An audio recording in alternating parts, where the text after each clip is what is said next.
आप सबको प्रभु यीशु मसीह के मधुर नाम में जय मसीह की। आप सभी का अपने YouTube चैनल पर स्वागत करता हूँ। मेरे प्रिय लोग, आप जहाँ से भी इस वीडियो को देखते हैं ज़्यादा से ज़्यादा इसे लाइक करें, शेयर करें। यदि हमारे YouTube चैनल पर नए हैं या हमारे Facebook पेज पर नए हैं तो प्लीज़, यदि हमारे फेसबुक पेज से आप इसे देख रहे हैं तो फॉलो कर लें। यदि हमारे YouTube चैनल से देख रहे हैं तो हमारे चैनल को सब्सक्राइब कर लें। तो आइए हम आज के टॉपिक की ओर बढ़ते हैं। जैसे कि आप सभी लोगों ने हमारे थंबनेल को देखकर जान लिया होगा कि हम किस टॉपिक के ऊपर बात करने जा रहे हैं, मगर मैं फिर एक बार आप लोगों के साथ उस टॉपिक को बांटना चाहूंगा।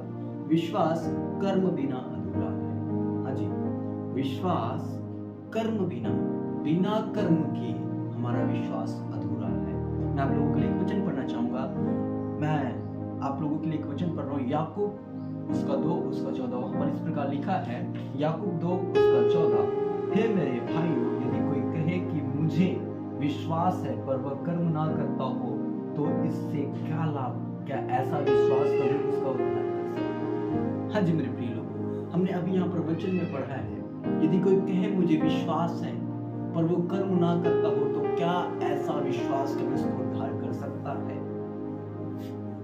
यदि मैं कहूँ मुझे यीशु मसीह पर विश्वास है और मैं वही अपना पूरा संसार वाला जीवन जी रहा हूँ, वही मैं अपना कामों को कर रहा हूँ, तो ऐसा विश्वास कभी मेरा उद्धार नहीं कर सकता है। हम मुंह से विश्वास तो करते हैं, अपने मन में विश्वास तो करते हैं, मगर हमें कर्म भी करना होगा।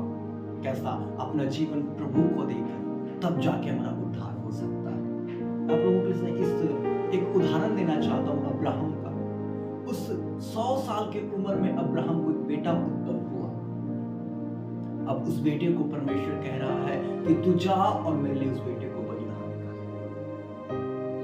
वो परमेश्वर की बात को मानकर जो जगह प्रभु ने उसे दिखाया था वहां पर जाकर वो बलिदान करने के लिए चला गया। जाते जाते उसने अपने सैनिकों से कहा, जब उस पहाड़ के पास पहुंचा, तुम यही हमारा इंतजार करो, हम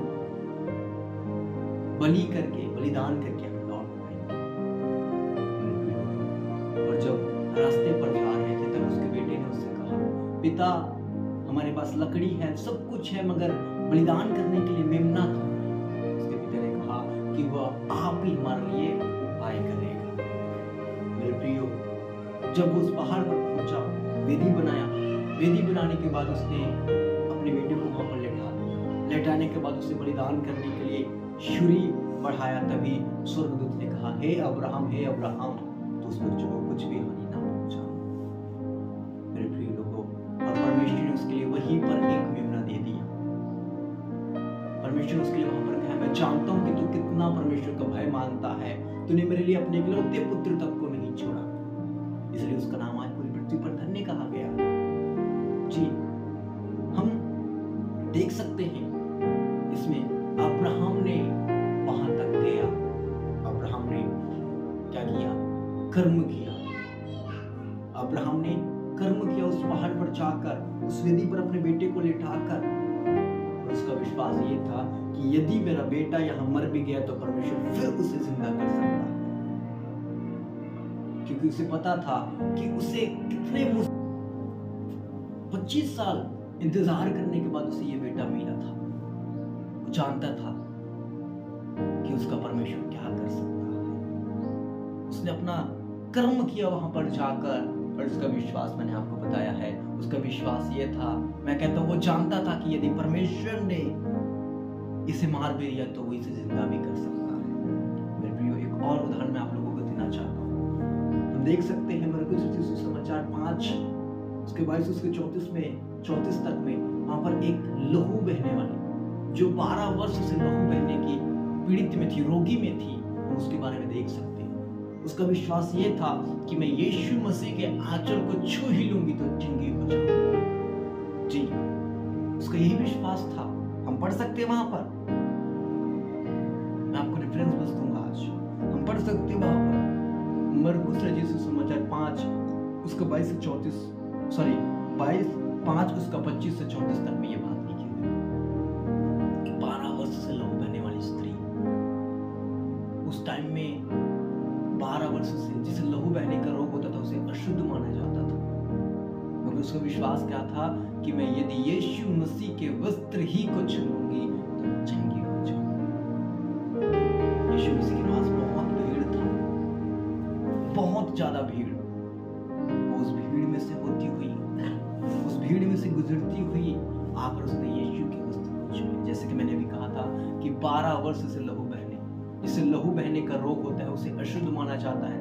उस भीड़ में बहुत सारे लोगों ने उसे कहा होगा, बहुत सारे लोगों ने उसे ताना मारा होगा कि तू चली जा यहाँ से, मगर उसने लोगों का नहीं, अपने प्रभु की ओर ध्यान दिया। उसने अपने प्रभु की ओर फोकस रखा और उसके वस्त्र को छूने से ही वो चंगी हो गई। जी, इसीलिए मैं कहता हूँ कि हमारा विश्वास कर्म बिना अधूरा है। हमें विश्वास है मगर हमें उसके साथ कर्म भी करना होगा। जब हम पढ़ते हैं, मैं आपके लिए एक और वचन पढ़ देता हूँ। जब हम पढ़ते हैं मत्ती उसका जी मत्ती 22 मत्ती 21 का 22, और जो कुछ तुम प्रार्थना में विश्वास से मांगोगे वह सब तुमको मिलेगा। प्रार्थना में विश्वास से मांगोगे। जी, अब हम क्या कर रहे हैं? विश्वास, और हमारा कर्म क्या है? प्रार्थना। जो कुछ हम प्रार्थना में विश्वास से मांगेंगे वो हमारे लिए हो जाएगा। तो मेरे प्रियो, मैं आज आपसे यही बात कहना चाहता हूँ कि हमें विश्वास के साथ साथ अपना कर्म भी करना होगा। जिस तरह अब्राहम ने कर्म दिखाया, उस वहां तक जाकर जिस तरह वो 12 वर्ष से लहू बहने वाली स्त्री ने अपने कर्मों को दिखाया, उसके उस भीड़ में से गुजरती हुई, उस भीड़ में से होती हुई गई। उसने लोगों का नहीं सोचा। आजकल हम बहुत लोगों का ध्यान रखते हैं कि नहीं, यदि लोग मेरे घर में आएंगे, यदि शादी में मैं मसीह गाने को, तो मेरे लोगों, मैं आपसे कहना चाहता हूँ, आप लोगों का नहीं परंतु परमेश्वर के लिए का देखें।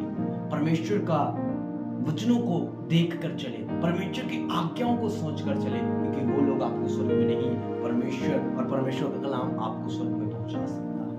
क्योंकि वचन कहता है, मार्ग सत्य जीवन मैं हूं, मेरे बिना कोई स्वर्ग नहीं पहुंच सकता। जी, तो मेरे प्रियो, मैं आपसे यही कहना चाहता हूं कि विश्वास कर्म बिना अधूरा है। हम अपने विश्वास और कर्मों को साथ लेकर